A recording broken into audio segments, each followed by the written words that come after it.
A Suzane nunca deu entrevista para o livro, mas nem por isso ela deixou de colaborar. Eu checava muitas coisas com ela. Inclusive, no dia que o namorado dela, que o noivo dela me deu aí o presente que eu te repassei aí, Ah, o... que eu comprei, quero deixar bem É, claro que eu não ganhei, ela tinha pedido para eu não colocar no livro, se pudesse, para eu não colocar no livro questões religiosas, porque ela não.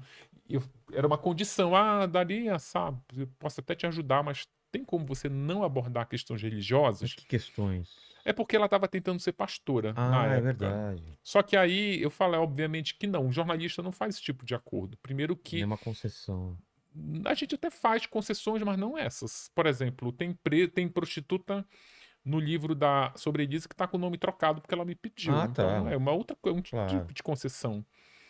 É, a, no caso da Suzane, não tinha como esse tipo de concessão ser feito, porque a passagem, a vida religiosa da Suzane é importante dentro da cadeia, porque ela entra luterana.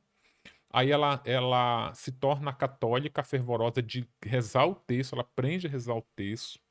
Aí depois ela flerta com o espiritismo, porque tinha uma presa espírita lá que fazia umas mesas brancas que dizia Sim. que para ela falar com a mãe.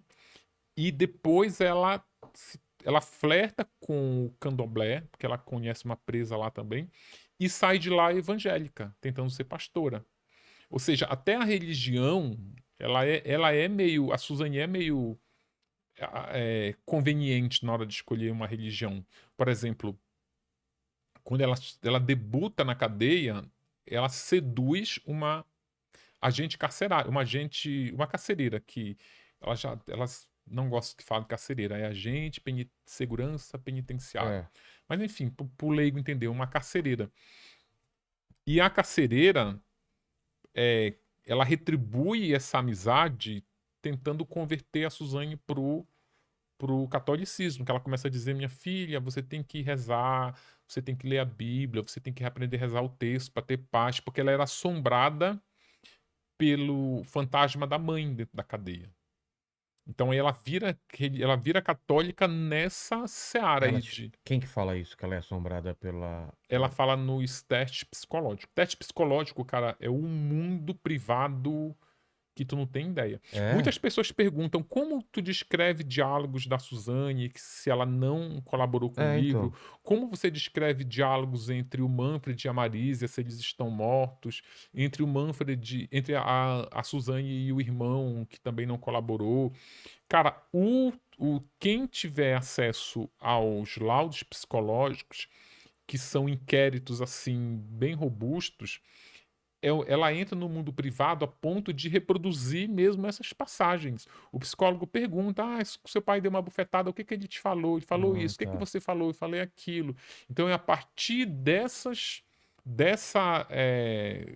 laudos, dessa narrativa, que eu reconstituo as cenas e os diálogos. Isso é público? Isso qualquer um pode acessar ou não? Não, Esses laudos? não. Inclusive, um dos motivos também que ela usa para me processar é isso, que eu violei sigilo processual e sigilo profissional das psicólogas, que é guardado sob sigilo. Mesmo de Ma criminoso... Mesmo de criminoso. Não, no caso dela. O dela e o da Elise, eles são guardados por segredos processuais, está Ah, sob tá. sigilo. Tá. Só que no caso da Suzane, ele entrou em sigilo em 2018 e eu já consultava antes de 2018. Ah, tá. Então, os últimos laudos que eu consegui ainda estava fora do sigilo. Entendi. Então, Então não tem base. tem uma coisa, viu, Vilela, que assim, eu sou jornalista, né? Vou até reforçar isso. Então, as minhas ferramentas de trabalho são outras, por exemplo, violar sigilo processual. Tem um entendimento, tem uma jurisprudência de que quem tem que resguardar o sigilo de um processo são as instituições, as partes e as instituições. Por exemplo, o processo está lá no fórum, o fórum que tem que E guardar isso. guardar esse sigilo. Se esse Se sigilo. alguém consegue vazar isso, Aí eu, aí como você... jornalista, não tenho obrigação de É. manter sigilo. Isso já aconteceu várias Você vezes. pode, sim, a delação da Lava É, Jato aí, exatamente. todas, né, praticamente. É. Agora, você pode usar um outro critério profissional de foro íntimo, que é vale a pena? Eu vou estar, prejudicando alguém, violando esse sigilo? No caso da Suzane e da Elise, eu te diria que não, pelo seguinte, as duas cometeram crime que deixaram uma nação inteira estarrecida. Então, elas trouxeram para si a luz dos holofotes. Não é? Inclusive, tem uma decisão da Suzane pedindo privacidade, que não quer ser filmada quando sai da cadeia. O juiz ele fala, olha, você tinha que ter pensado nessa privacidade que você não tem mais antes de cometer o crime que você cometeu. Porque você cometeu um crime, você deixou uma cidade toda perplexa, chocada, e agora você quer que as pessoas simplesmente esqueçam que você fez. Isso não é assim. Tem a lei de execução penal, que é aquele processo que acompanha a execução da pena do criminoso, ele tem o princípio da publicidade. Por quê? Porque se a Suzane, para o leigo entender é assim, a Suzane matou um membro da sociedade, deixou toda uma comunidade chocada. Como é um crime contra a vida, ou seja, de outro membro da sociedade, ela é julgada pelo tribunal do júri, que também é composto por membros da sociedade. Ou seja, é a sociedade cometendo um crime e sendo julgado por ela própria. Entendi. Esse que é o princípio. A partir do momento em que ela é condenada e vai para uma cadeia, a sociedade tem que continuar acompanhando a execução da pena. Não termina com a sentença. Nós não temos no Brasil a lei de esquecimento. Nós temos até alguns entendimentos de algumas pessoas, elas merecem, ou decisões isoladas de que aquela pessoa não pode ser citada pela mídia. Mas no caso da Suzane, quando essa presa que cometeu crime contra a sociedade, que foi julgada pela sociedade, jogada na cadeia pela sociedade, quando ela começa a sair, a sociedade precisa saber se ela está preparada para voltar a viver em sociedade.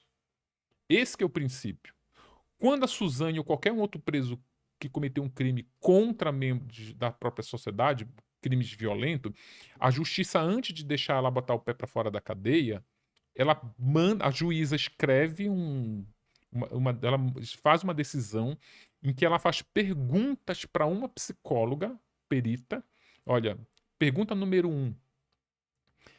Ela está arrependida do que ela fez? Não, mentira. Pergunta número 1. Como ela lida com o crime que ela cometeu? Pergunta número 2. Ela está arrependida do que ela fez? Pergunta número 3. Se ela voltar a viver em sociedade, ela vai cometer outro crime? E tem outras perguntas. Cada pergunta dessa é um calhamaço assim de 200 páginas, que a psicóloga vai lá, não sei o quê. A Suzane, por exemplo, isso é tudo para proteger a sociedade de um criminoso. Claro. Então, por isso que esse segredo, esse sigilo que elas exigem, até onde vai, assim, o respeito por um sigilo? Porque eu quero saber.